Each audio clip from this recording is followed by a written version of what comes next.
पश्चिम बंगाल के दक्षिण 24 परगना जिले में आज 15 बूथों पर दोबारा मतदान हो रहा है। अब इनमें 11 बूथ मगराहाट पश्चिम और 4 बूथ डायमंड हार्बर विधानसभा क्षेत्र के हैं। चुनाव आयोग ने पर्यवेक्षकों और अधिकारियों की रिपोर्ट के आधार पर पहले हुई वोटिंग को रद्द कर ये फैसला लिया है। आयोग का कहना है कि यह कदम निष्पक्ष और पारदर्शी चुनाव सुनिश्चित करने के लिए उठाया गया और इस बीच राजनीतिक बयानबाजी भी तेज है। शुभेंदु अधिकारी ने कहा है कि ममता बनर्जी की हार के बाद टीएमसी तृणमूल कांग्रेस खत्म हो जाएगी और उन्होंने धरने को ममता बनर्जी की आदत बताया। वहीं टीएमसी का कहना है कि बंगाल की जनता बीजेपी से मिले अपमान का बदला लेगी।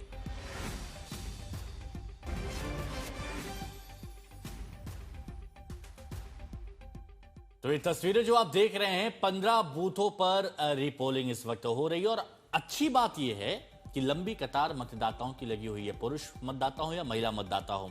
सुप्रीम कोर्ट में तृणमूल कांग्रेस की जो याचिका लगाई गई थी उसको अभी सुप्रीम कोर्ट की तरफ से खारिज कर दिया गया है। और यह भी आपको बता दें कि बीजेपी की भी हाई लेवल बैठक चल रही है, ममता भी एक मीटिंग करने जा रही है और 4 मई को किसकी सरकार होगी इसका इंतजार सभी लोग कर रहे हैं। हमारे सहयोगी इस वक्त हमारे साथ में जुड़े हुए हैं, तपस सेन गुप्ता, सीधे उनका रुख करेंगे। तपस, डायमंड हार्बर से इस वक्त आप हमारे साथ में जुड़े हुए हैं, क्या तस्वीरें दिखाई दे रही हैं? क्योंकि शुरुआती तस्वीरों में हमने देखा लोगों की लंबी कतार लगी हुई है, जो ये बताता है कि बंगाल की जनता जागरूक है।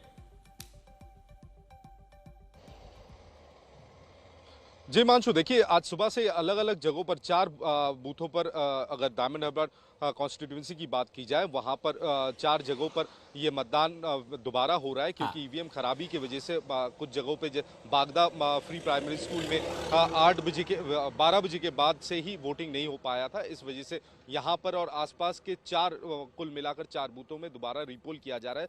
सुबह से अलग अलग जगहों पे कतारों में लोग खड़े हैं अपने मतदान को प्रयोग करने के लिए। महिलाओं की जो पार्टिसिपेशन है वो भी काफ़ी ज़्यादा इस बार देखने को मिला, क्योंकि अमूमन बाईपोल्स में इतने सारे लोगों की को नहीं देखा जाता है, लेकिन बावजूद इसके आज सुबह से ही काफ़ी ज़्यादा लोगों की भीड़ दिख रही है अलग अलग जगहों पर। मगराहाट पश्चिम एक दूसरा कॉन्स्टिट्यूंसी जहां पर ठीक इसी तरीके के कतारों में लोग खड़े हैं अपने मतदान को प्रयोग करने के लिए। हमने इस बार के चुनाव में देखा है कि लोग बढ़ चढ़ के इस डेमोक्रेसी के उत्सव में भाग लिया है और ज़्यादा से ज़्यादा लोग अपने मतदान प्रयोग करने के लिए बाहर आए। 92% से ज़्यादा वोटिंग हुई है। फर्स्ट फेज सेकंड फेज लगभग 90% से ज़्यादा वोटिंग हुई है। तो इस बार भी ये लग रहा है सुबह जिस तरीके से लोग उमड़ पड़े अलग अलग बूथों में। वोटिंग तो हो रही है, अच्छी बात है, लेकिन तापस जो बाईपोल के टीएमसी की याचिका को खारिज किया गया है और दूसरी तरफ आज मीटिंगें भी होनी है कई सारी। जी देखिए, आज तृणमूल कांग्रेस के ओर से एक मीटिंग बुलाई गई है वीडियो कॉन्फ्रेंसिंग, और वीडियो कॉन्फ्रेंसिंग के तहत अभिषेक बनर्जी और ममता बनर्जी दोनों ही मौजूद रहेंगे उस मीटिंग में। और जो उनका स्ट्रैटेजी है जिस दिन काउंटिंग होगी, काउंटिंग डे के लिए उनकी स्ट्रैटेजी क्या होगी और नतीजे आने के बाद उनकी क्या स्ट्रैटेजी होगी, इस बारे में विस्तार से एक वीडियो कॉन्फ्रेंसिंग का आयोजन किया गया है। और ये एक मीटिंग है जहां पर एमएलए एमपीज और कुछ कोर कमेटीज के मेंबर भी मौजूद रहेंगे। इसमें स्ट्रैटेजी ठीक किया जाएगा कि परसों जब नतीजे आएंगे तब पार्टी की स्ट्रैटेजी क्या होगी और नतीजा आने के बाद पार्टी की क्या स्ट्रैटेजी होगी, चाहे जो रिजल्ट कुछ भी हो, इसे लेकर है। दूसरे छोर पर तृणमूल कांग्रेस को एक और बड़ा झटका लगा है क्योंकि कलकत्ता हाईकोर्ट में जब याचिका दायर की गई थी कि सेंट्रल गवर्नमेंट के एम्प्लॉयज को जिस तरह ऑब्जर्वर के तौर पे काउंटिंग सेंटर्स में नियुक्त करने को लेकर उसे चैलेंज करते हुए हाईकोर्ट में एक याचिका दाखिल की गई थी। उस याचिका को हाईकोर्ट ने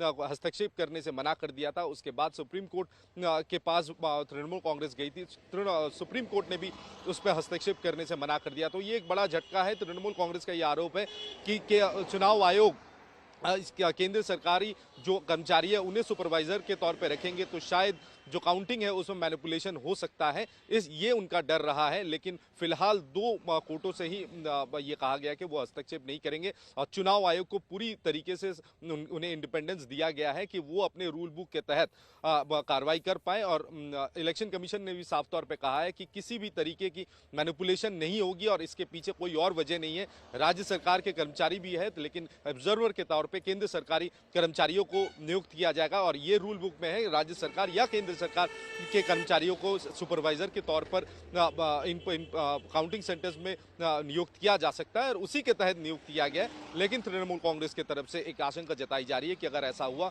तो शायद जो काउंटिंग है उसमें प्रभाव पड़ सकता है, जिसका सीधा असर कहीं ना कहीं नतीजों पर देखने को मिल सकता है।